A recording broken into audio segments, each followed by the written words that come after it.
یہاں پر دلہن آتی ہے. آپ بھی شادیوں میں جاتے ہیں کیونکہ ہم سوچتے ہیں شاید بات کرنے سے ناراضگی ہو جائے گی. میں یہاں پر نکاح پڑھتا ہوں اور مجھ سے زیادہ بیٹی اور بیٹے کے قریب کوئی نہیں ہوتا. یہاں وہ کھڑے ہوتے ہیں میرے بالکل قریب، ایک ہاتھ کے فاصلے پر، اور میں یہاں نکاح پڑھ رہا ہوتا ہوں. لیکن بعض اوقات میرا دل کرتا ہے کہ میں اپنی آنکھیں بند کر کے نکاح پڑھوں، اور اس کی وجہ یہ ہوتی ہے کہ میری بیٹیاں ایسے لباس میں ملبس ہوتی ہیں جس کو ایک باپ دیکھ نہیں سکتا. لیکن میں سچائی کے ساتھ آپ کو یہ پوچھنا چاہتا ہوں، کیا ہمارے گھروں کا ماحول ایسے ہی ننگا پنگا ہوتا ہے؟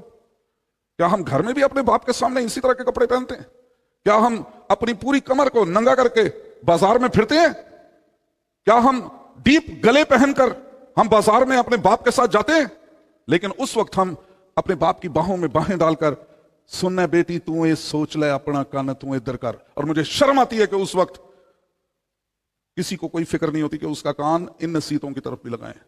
میں ان دنوں میں ایک فیصلہ کر رہا ہوں، اور وہ فیصلہ یہ ہے کہ میں ایک خوبصورت اور قیمتی چادر سفید رنگ کی لے کر رکھوں گا یہاں پہ، اور جب اس قسم کی دلہن میرے سامنے آئے گی، یا تو وہ لباس تبدیل کر کے آئے گی یا وہ چادر پہن کر میرے سامنے کھڑی ہوگی.